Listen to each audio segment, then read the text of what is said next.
ಜೈ ಹಿಂದ್ ಸ್ನೇಹಿತರೆ, ಇವತ್ತಿನ ವಿಡಿಯೋದಲ್ಲಿ ಜನವರಿ 2024ರ ಕರೆಂಟ್ ಅಫೇರ್ಸ್ ಅನ್ನು ನೋಡ್ತಾ ಇದ್ದೀವಿ. ಇದು ಎರಡನೇ part video, second part video. ಈ ವಿಡಿಯೋದಲ್ಲಿ ಪ್ರಮುಖ 30 ಪ್ರಶ್ನೋತ್ತರಗಳನ್ನು ನೋಡೋಣ. ನಿನ್ನೆಯ ಕೊನೆಯ ಪ್ರಶ್ನೆ ಈ ರೀತಿತ್ತು: ಪ್ರಧಾನಮಂತ್ರಿ ನರೇಂದ್ರ ಮೋದಿ ಅವರು 1 ಕೋಟಿ ಮನೆಗಳ ಮೇಲೆ ಸೌರ ಫಲಕ ಸ್ಥಾಪಿಸಲು ಯೋಜಿಸಿದ ಯೋಜನೆ ಯಾವುದು ಅಂತೇಳಿ. ಸರಿಯಾದ ಉತ್ತರ ಪ್ರಧಾನಮಂತ್ರಿ ಸೂರ್ಯೋದಯ ಯೋಜನೆ. Option B is the right answer. Actually ಪ್ರಧಾನಮಂತ್ರಿ ಸೂರ್ಯೋದಯ ಯೋಜನೆ ಇದೆಯಲ್ಲ, ಇದು 1 ಕೋಟಿ ಮನೆಗಳ ಮೇಲೆ ಸೌರ ಫಲಕವನ್ನು ಸ್ಥಾಪಿಸಲು ಯೋಜಿಸಿದಂಥ ಯೋಜನೆಯಾಗಿದೆ. ಇದು 22 ಜನವರಿ 2024ರಂದು 22 ಜನವರಿಯಂದು ಲಾಂಚ್ ಮಾಡಲಾದಂತಹ ಒಂದು ಯೋಜನೆ. ವಿಶೇಷವಾಗಿ ಇದನ್ನು ಮಧ್ಯಮ ಮತ್ತು ಬಡ ಮಧ್ಯಮ ವರ್ಗದ ಒಂದು ಜನರಿಗೆ ಅವರ ಮನೆಗಳ ಮೇಲೆ ಈ ಒಂದು ಸೌರ ಫಲಕವನ್ನು ಸ್ಥಾಪಿಸುವಂಥ ಯೋಜನೆ ಆಗಿದೆ. ಇದರ ಹೆಸರು ಪ್ರಧಾನಮಂತ್ರಿ ಸೂರ್ಯೋದಯ ಯೋಜನೆ. Option B is the right answer.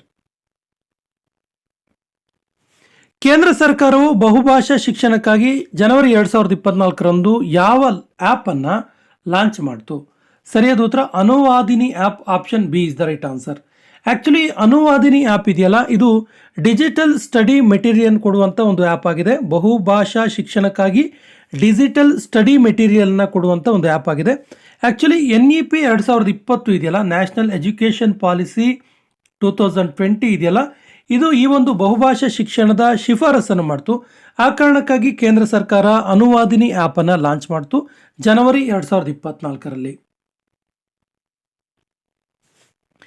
ಮಹಾರಾಷ್ಟ್ರದ ಮೊದಲ ಮಹಿಳಾ ಪೊಲೀಸ್ ಮಹಾನಿರ್ದೇಶಕರಾಗಿ DGP ಆಗಿ ಮಹಾರಾಷ್ಟ್ರದ ಮೊದಲ ಮಹಿಳಾ DGP ಆಗಿ ಆಯ್ಕೆಯಾದವರು ಯಾರು? ಸರಿಯಾದ ಉತ್ತರ Rashmi Shukla. Option A is the right answer. Asian development bank ಇದೆಯಲ್ಲ, ADB, ಏಷ್ಯನ್ ಡೆವಲಪ್ಮೆಂಟ್ ಬ್ಯಾಂಕ್ ಇದೆಯಲ್ಲ, ಇದರ ನೂತನ ಕಾರ್ಯಕಾರಿ ನಿರ್ದೇಶಕರಾಗಿ ಆಯ್ಕೆಯಾದವರು ಯಾರು ಅಂತ ಕೇಳಿದ್ದಾರೆ. ಸರಿಯಾದ ಉತ್ತರ ಆಪ್ಷನ್ ಎ ವಿಕಾಸ್ ಶೀಲ್. ಇದು ವಿಕಾಸ್ ಶೀಲ್ ಅವರು ನೂತನ ಕಾರ್ಯಕಾರಿ ನಿರ್ದೇಶಕರಾಗಿ ಆಯ್ಕೆಯಾದರು. ಆ್ಯಕ್ಚುಲಿ ಇದರ ಕೇಂದ್ರ ಕಚೇರಿ ADB ಇದೆಯಲ್ಲ, ಏಷ್ಯನ್ ಡೆವಲಪ್ಮೆಂಟ್ ಬ್ಯಾಂಕ್, ಇದರ ಕೇಂದ್ರ ಕಚೇರಿ ಇರುವುದು ಫಿಲಿಪೈನ್ಸ್ನ ಮಂಡೋಲಿಯಾಂಗ್ನಲ್ಲಿ. ಇದನ್ನು 1966 ಸ್ಥಾಪನೆ ಮಾಡಲಾಯಿತು. ಈ ಕೆಳಗಿನ ಯಾರು 2024ನೇ ಸಾಲಿನ ಉತ್ತರ ಪ್ರದೇಶ್ ಗೌರವ್ ಸಮ್ಮಾನ್ ಪ್ರಶಸ್ತಿಯನ್ನು ಪಡೆದರು? ಸರಿಯಾದ ಉತ್ತರ ಆಪ್ಷನ್ ಸಿ, ಮೇಲಿನ ಇಬ್ಬರು ಕೂಡ, ರಿತು ಖರೀದಲ್ ಮತ್ತು ನವೀನ್ ತಿವಾರಿ. ಇವರಿಬ್ಬರು ಕೂಡ 2024ನೇ ಸಾಲಿನ ಉತ್ತರ ಪ್ರದೇಶ ಗೌರವ ಸಮ್ಮಾನ್ ಪ್ರಶಸ್ತಿಯನ್ನು ಪಡ್ಕೊಂಡ್ರು. ಈ ರಿತು ಖರೀದಲ್ ಇದಾರಲ್ಲ, ಇವರು ಇಸ್ರೋದ ಸೈಂಟಿಸ್ಟ್. ಇವರು ಇಸ್ರೋದಲ್ಲಿ ವರ್ಕ್ ಮಾಡಿರುವಂಥ ಸೈಂಟಿಸ್ಟ್. ಇವರು ಏರೋಸ್ಪೇಸ್ ಇಂಜಿನಿಯರ್ ಆಗಿದ್ದಾರೆ ಇಸ್ರೋದಲ್ಲಿ. ಇನ್ನು ಈ ನವೀನ್ ತಿವಾರಿ ಇದಾರಲ್ಲ, ಇವರು ಇನ್ಮೊಬಿ ಎನ್ನುವಂತಹ ಕಂಪನಿಯ CEO. ಇನ್ಮೊಬಿ ಎನ್ನುವಂತಹ ಕಂಪನಿಯ CEO.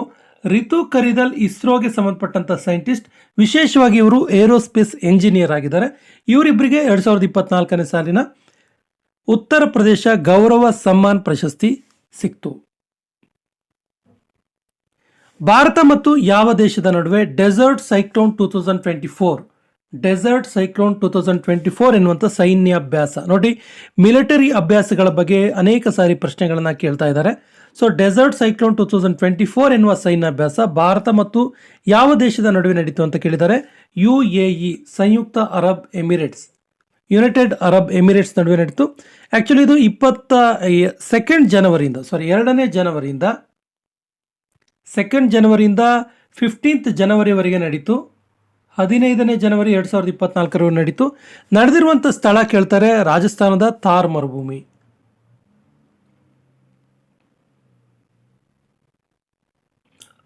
ರಾಜಸ್ಥಾನದ ಥಾರ್ ಮರುಭೂಮಿಯಲ್ಲಿ ಈ ಒಂದು ಯುದ್ಧಾಭ್ಯಾಸ UAE ಮತ್ತು ಭಾರತದ ಸೈನ್ಯಗಳ ನಡುವೆ ನಡೀತು ಯುದ್ಧಾಭ್ಯಾಸ. So option A is the right answer. ಚೀನಾ ದೇಶದ ನೂತನ ರಕ್ಷಣಾ ಮಂತ್ರಿಯಾಗಿ ಆಯ್ಕೆಯಾದವರು ಯಾರು? ಸರಿಯಾದ ಉತ್ತರ ಡೋಂಗ್ ಝಾನ್ ಅಂತೇಳಿ. ಡೋಂಗ್ ಝೋನ್ ಇವರು ಚೀನಾ ದೇಶದ ನೂತನ ರಕ್ಷಣಾ ಮಂತ್ರಿಯಾಗಿ ಆಯ್ಕೆಯಾದರು. ಇನ್ನು ಚೀನಾ ದೇಶದ ಬಗ್ಗೆ ಹೇಳ್ಬೋದಾದ್ರೆ, ಚೀನಾ ದೇಶದ ರಾಜಧಾನಿ ಬೀಜಿಂಗ್. ಹಾಗೇನೆ ಚೀನಾ ದೇಶದ ಪ್ರಸ್ತುತ ರಾಷ್ಟ್ರಾಧ್ಯಕ್ಷ ಸಿ ಜಿನ್ಪಿಂಗ್.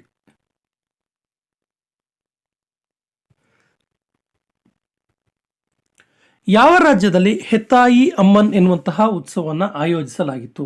ಹೆತ್ತಾಯಿ ಅಮ್ಮನ್ ಎನ್ನುವಂಥ ಉತ್ಸವ. ನೋಡಿ, ಅಮ್ಮನ್ ಎನ್ನುವ ವರ್ಡನ್ನು ನೋಡಿದಾಗ ನಮ್ಗೆ ಗೊತ್ತಾಗುತ್ತೆ, ಇದು ತಮಿಳುನಾಡಲ್ಲಿ ನಡೆದಂಥ ಉತ್ಸವ. ವಿಶೇಷವಾಗಿ ತಮಿಳುನಾಡಿನ ನೀಲಗಿರಿ ಜಿಲ್ಲೆಯಲ್ಲಿ ಈ ಒಂದು ಉತ್ಸವ ನಡೆಯುತ್ತೆ. ನೀಲಗಿರಿ ಜಿಲ್ಲೆಯ ಬಡಗಾಸ್ ಎನ್ನುವಂಥ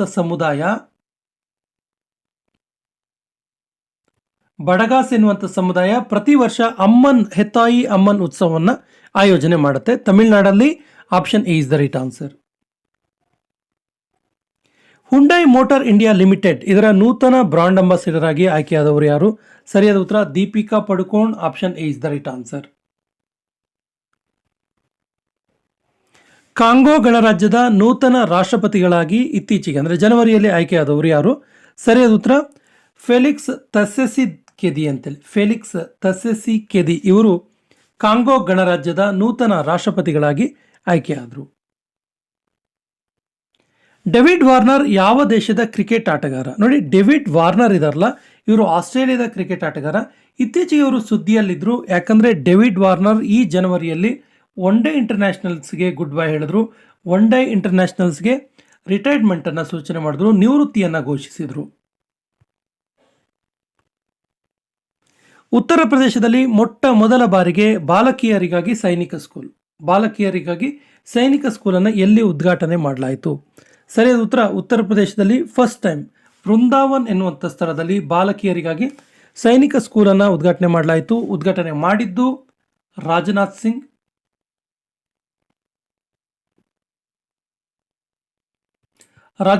ಅವರು ಉದ್ಘಾಟನೆ ಮಾಡಿದರು.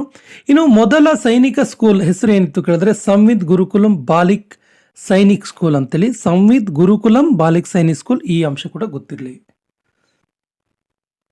2023ನೇ ಸಾಲಿನಲ್ಲಿ ಯಾವ ರಾಜ್ಯದಲ್ಲಿ ಅತಿ ಹೆಚ್ಚು ಹುಲಿಗಳು ಸಾವನ್ನು ಅಪ್ಪಿವೆ? ನೋಡಿ, ತುಂಬ ಸಾರಿ ಹುಲಿ ಗಣತಿ ಬಗ್ಗೆ ಕೇಳ್ತಾರೆ, ಬಟ್ ಈ ಸಾರಿ 2023ನೇ ಸಾಲಿನಲ್ಲಿ ಹೆಚ್ಚು ಹುಲಿಗಳು ಸಾವನ್ನಪ್ಪಿದ ರಾಜ್ಯ ಕೇಳಿದ್ದಾರೆ. ಸರಿಯಾದ ಉತ್ತರ ಮಹಾರಾಷ್ಟ್ರದಲ್ಲಿ ಒಟ್ಟು ಈ ವರ್ಷ 2023ನೇ ಸಾಲಿನಲ್ಲಿ ಮಹಾರಾಷ್ಟ್ರದಲ್ಲಿ ಒಟ್ಟು 52 ಹುಲಿಗಳು ಸತ್ತುವು. ಇನ್ನು ಎರಡನೇ ಪ್ಲೇಸ್ ಮಧ್ಯಪ್ರದೇಶದಲ್ಲಿ ಒಟ್ಟು 45 ಹುಲಿಗಳು ಸತ್ತಿವೆ. ಬೇಟಿ ಬಚಾವೋ ಬೇಟಿ ಪಡಾವೋ ಇದರ ಬ್ರಾಂಡ್ ಅಂಬಾಸಿಡರ್ ಪಿಂಕಿ ಇದ್ದಾಳಲ್ಲ, ಈ ಪಿಂಕಿ ಯಾವ ರಾಜ್ಯಕ್ಕೆ ಸಂಬಂಧಪಟ್ಟವಳು? ಯಾವ ರಾಜ್ಯದ ಹುಡುಗಿ ಇವಳು? ಸರಿಯಾದ ಉತ್ತರ ಉತ್ತರ ಪ್ರದೇಶ ರಾಜ್ಯದವಳು. ಸೊ ಬೇಟಿ ಬಚಾವೋ ಬೇಟಿ ಪಡಾವೋ ಒಂದು ಅಭಿಯಾನ ಇದು. ಇದನ್ನು ಕೇಂದ್ರ ಸರ್ಕಾರ 22 ಜನವರಿ 2015ರಲ್ಲಿ ಶುರು ಮಾಡಿತು. 22 ಜನವರಿ 2015ರಲ್ಲಿ ಸ್ಟಾರ್ಟ್ ಮಾಡಿರುವಂಥ ಒಂದು ಅಭಿಯಾನ. ಇದರ ಬ್ರಾಂಡ್ ಅಂಬಾಸಿಡರ್ ಪಿಂಕಿ ಎನ್ನುವಂತಹ ಚಿಕ್ಕ ಹುಡುಗಿ, ಇವಳು ಉತ್ತರ ಪ್ರದೇಶ ರಾಜ್ಯದವಳು. ಜನವರಿ 2024ರಲ್ಲಿ ಛಾಡ್ ದೇಶದ ನೂತನ ಪ್ರಧಾನಮಂತ್ರಿಯಾಗಿ ಆಯ್ಕೆಯಾದವರು ಯಾರು? ಸರಿಯಾದ ಉತ್ತರ ಸುಕ್ಸಸಾ ಮಸರಾ ಅಂತೇಳಿ. ಸುಕ್ಸಸಾ ಮಸರಾ ಅವರು. ಆ್ಯಕ್ಚುಲಿ ಈ ಛಾಡ್ ದೇಶ ಇದೆಯಲ್ಲ, ಇದರ ರಾಜಧಾನಿ ಎನ್ ಜಮೇನಾ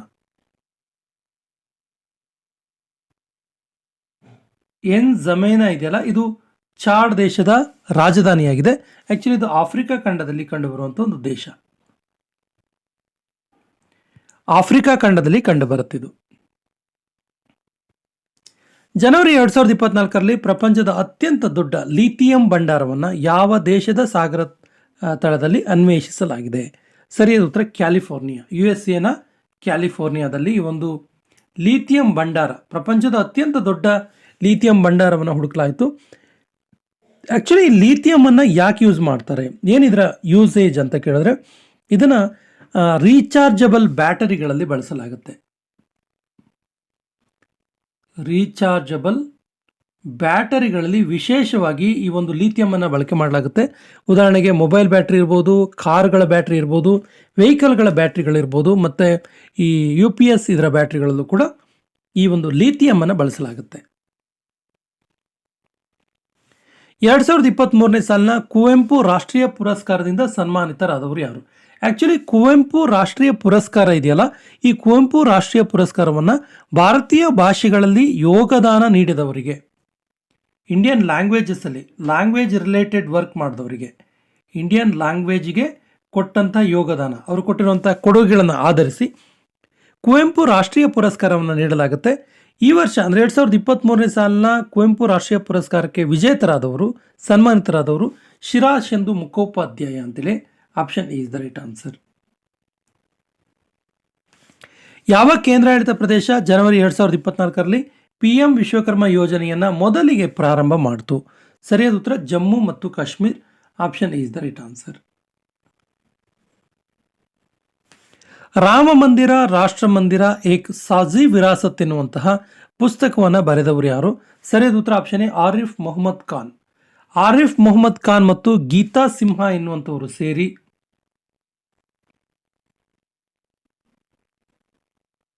ಈ ಒಂದು ಪುಸ್ತಕವನ್ನು ಬರೀತಾರೆ. ರಾಮ ಮಂದಿರ್ ರಾಷ್ಟ್ರ ಮಂದಿರ್ ಏಕ್ ಸಾಜಿ ವಿರಾಸತ್. ಫಾಲ್ಕನ್ 9 ರಾಕೆಟ್ ಮೂಲಕ ಲಾಂಚ್ ಆಗುತ್ತಿರುವ ಭಾರತದ ಮೊದಲ ಉಪಗ್ರಹ ಯಾವುದು? ಸರಿಯಾದ ಉತ್ತರ GSAT-20. Option D is the right answer. GSAT-20 ಎನ್ನುವಂಥ ಉಪಗ್ರಹ ಫಾಲ್ಕನ್ 9 ರಾಕೆಟ್ ಮೂಲಕ ಉಡಾವಣೆ ಆಗುತ್ತಿರುವ ಭಾರತದ ಮೊದಲ ಉಪಗ್ರಹ. ಆ್ಯಕ್ಚುಲಿ ಇದರ ಉದ್ದೇಶ ಏನು ಕೇಳಿದ್ರೆ, GSAT-20ಯ ಉದ್ದೇಶ ಹೈ ಸ್ಪೀಡ್ ಬ್ರಾಡ್ಬ್ಯಾಂಡ್ ಕನೆಕ್ಟಿವಿಟಿಯನ್ನು ಕೊಡುವುದು.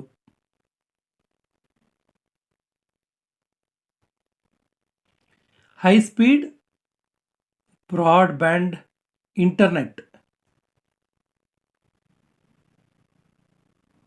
ಇಂಟರ್ನೆಟ್ ಅನ್ನು ಒದಗಿಸುವುದು ಈ GSAT-20ಯ ಉದ್ದೇಶವಾಗಿದೆ. ಯುರೋಪಿಯನ್ ಇನ್ವೆಸ್ಟ್ಮೆಂಟ್ ಬ್ಯಾಂಕ್ ಇದರ ಅಧ್ಯಕ್ಷರಾದ ಮೊದಲ ಮಹಿಳೆ ಯಾರು? ತುಂಬ ಇಂಪಾರ್ಟೆಂಟ್ ಇದೆ ಈ ಕ್ವಶನ್ ಆ್ಯಕ್ಚುಲಿ. ಸರಿಯಾದ ಉತ್ತರ ಇದಕ್ಕೆ Nadia Calviño. Option B is the right answer. Actually European Investment Bank ಇದೆಯಲ್ಲ, ಇದು 1958 ಸ್ಟಾರ್ಟ್ ಆಯಿತು. ಸ್ವದೇಶ ದರ್ಶನ 2.0 ಯೋಜನೆಯಲ್ಲಿ ಯಾವ ವನ್ಯಜೀವಿ ಅಭಯಾರಣ್ಯವನ್ನು ಸೇರಿಸಿಕೊಳ್ಳಲಾಗಿದೆ? ಸರಿಯಾದ ಉತ್ತರ ಡೆಬ್ರಿಗಢ ವನ್ಯಜೀವಿ ಅಭಯಾರಣ್ಯ. Option D is the right answer. Debrigarh ವನ್ಯಜೀವಿ ಅಭಯಾರಣ್ಯ ಆ್ಯಕ್ಚುಲಿ ಇದು ಒರಿಸ್ಸಾದಲ್ಲಿದೆ. ಒರಿಸ್ಸಾದ ಬರಾಗಢ ಜಿಲ್ಲೆಯಲ್ಲಿದೆ. ಒರಿಸ್ಸಾ ರಾಜ್ಯದ ಬರಾಗಢ್ ಎನ್ನುವಂಥ ಜಿಲ್ಲೆಯಲ್ಲಿ ಇರುವಂಥದ್ದು. ಜನವರಿ 2024ರಲ್ಲಿ ಯಾವ ರಾಜ್ಯವು ರಾಣಿ ದುರ್ಗಾವತಿ ಶ್ರೀ ಅನ್ನ ಪ್ರೋತ್ಸಾಹನ್ ಯೋಜನೆಯನ್ನು ಪ್ರಾರಂಭ ಮಾಡಿತು? ಸರಿಯಾದ ಉತ್ತರ Madhya Pradesh. Option B is the right answer. ಜನವರಿ 2024ರಲ್ಲಿ ಕೆಳಗಿನ ಯಾವ ಪ್ರದೇಶದಲ್ಲಿ ಗಂಗಾಸಾಗರ್ ಮೇಳವನ್ನು ಆಯೋಜನೆ ಮಾಡಲಾಗಿತ್ತು? ಸರಿಯಾದ ಉತ್ತರ ಇದು ಪಶ್ಚಿಮ ಬಂಗಾಳದಲ್ಲಿ ಆಯೋಜನೆ ಆಗಿತ್ತು. ಆ್ಯಕ್ಚುಲಿ ಪಶ್ಚಿಮ ಬಂಗಾಳದ ಸಾಗರ ದ್ವೀಪದಲ್ಲಿ ಆಚರಿಸಿದಂಥ ಒಂದು ಧಾರ್ಮಿಕ ಹಬ್ಬ ಇದು. 2024ರಲ್ಲಿ ಯಾವ ವಿದೇಶಿಗರಿಗೆ ಪದ್ಮಭೂಷಣ ಪುರಸ್ಕಾರವನ್ನು ನೀಡಲಾಯಿತು? ವೆರಿ ವೆರಿ ಇಂಪಾರ್ಟೆಂಟ್ ಕ್ವಶನ್ ಇದು. ಆ್ಯಕ್ಚುಲಿ 2024ನೇ ಸಾಲಿನಲ್ಲಿ ಪದ್ಮಭೂಷಣ ಅವಾರ್ಡನ್ನು ಯಾರಿಗೆ ಕೊಟ್ಟರು ಅಂತ ಕೇಳಿದ್ರೆ ಸರಿಯಾದ ಉತ್ತರ ಯಂಗ್ ಲಿಯು ಅನ್ನುವರಿಗೆ. ಯಂಗ್ ಲಿಯು ಇದಾರಲ್ಲ, ಯಂಗ್ ಲಿಯು ಇವರು ತೈವಾನ್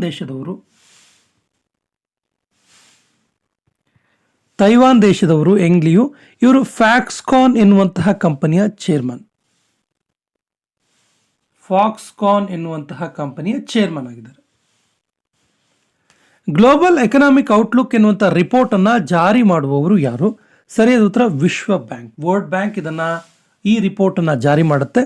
ಈ ವರ್ಲ್ಡ್ ಬ್ಯಾಂಕ್ನ ಕೇಂದ್ರ ಕಚೇರಿ ಇರುವುದು ವಾಷಿಂಗ್ಟನ್ DC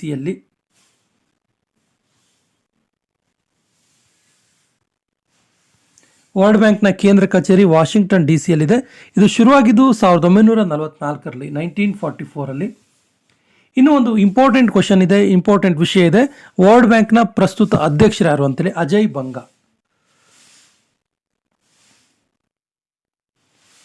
ಬಂಗಾ ಇದಾರಲ್ಲ, ಇವರು ವಿಶ್ವ ಬ್ಯಾಂಕ್ನ ಪ್ರಸ್ತುತ ಅಧ್ಯಕ್ಷರು. ಈ ಅಂಶ ಕೂಡ ಇಂಪಾರ್ಟೆಂಟ್ ಇದೆ, ಗಮನಿಸಿ. 2024ನೇ ಸಾಲಿನಲ್ಲಿ ಎಷ್ಟು ಜನರಿಗೆ ಪದ್ಮ ವಿಭೂಷಣ ಪ್ರಶಸ್ತಿಯನ್ನು ನೀಡಲಾಯಿತು? 2024ನೇ ಸಾಲಿನಲ್ಲಿ ಎಷ್ಟು ಜನರಿಗೆ ಪದ್ಮ ವಿಭೂಷಣ್ ಅವಾರ್ಡನ್ನು ನೀಡಲಾಯಿತು? ಸರಿಯಾದ ಉತ್ತರ 5 ಜನರಿಗೆ. ಯಾರು ಅಂತ ಹೇಳ್ತೀನಿ, ಗಮನಿಸಿ. 5 ಜನರಿಗೆ ಪದ್ಮ ವಿಭೂಷಣ್ ಅವಾರ್ಡನ್ನು ನೀಡಲಾಯಿತು. ಮೊದಲಿಗೆ ಸುಶ್ರೀ ವೈಜಯಂತಿ ಬಾಲಿ.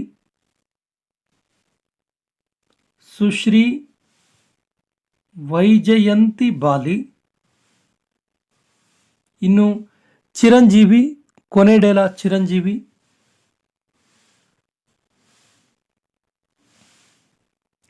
ನಂತರ ವೆಂಕಯ್ಯ ನಾಯ್ಡು ಅವರಿಗೆ.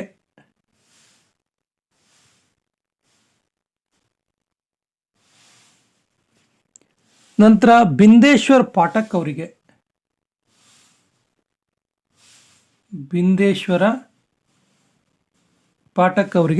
ಹಾಗೇನೆ ಪದ್ಮಾ ಸುಬ್ರಹ್ಮಣ್ಯ ಅವರಿಗೆ.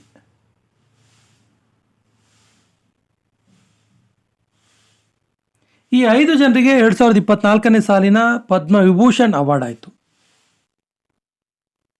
ನೆಕ್ಸ್ಟ್ ಕ್ವಶನ್, ಇಂಟರ್ನ್ಯಾಷನಲ್ ಕಸ್ಟಮ್ ಡೇಯನ್ನು ಯಾವಾಗ ಆಚರಿಸಲಾಯಿತು? ಸರಿಯಾದ ಉತ್ತರ 26 ಜನವರಿ 26ರಂದು ಇಂಟರ್ನ್ಯಾಷನಲ್ ಕಸ್ಟಮ್ ಡೇಯನ್ನು ಆಚರಿಸಲಾಯಿತು. ನಾವು ಗಣರಾಜ್ಯೋತ್ಸವ ನೆನಪಿಟ್ಕೊಂಡ್ರೆ ಈಸಿಯಾಗಿ ನೆನಪಿರುತ್ತೆ. ಯಾವ ರಾಜ್ಯದಲ್ಲಿ ದೇಶದ ಮೊದಲ ಶೋಧ ಆಧಾರಿತ IIT ಸ್ಯಾಟಲೈಟ್ ಕ್ಯಾಂಪಸ್ ಅನ್ನು ಪ್ರಾರಂಭಿಸಲಾಗುವುದು? ಸರಿಯಾದ ಉತ್ತರ ಉಜ್ಜೈನ್. ಆಕ್ಚುಲಿ ಈ ಉಜ್ಜೈನ್ ಇರುವುದು ಮಧ್ಯಪ್ರದೇಶದ ಉಜ್ಜೈನಲ್ಲಿ.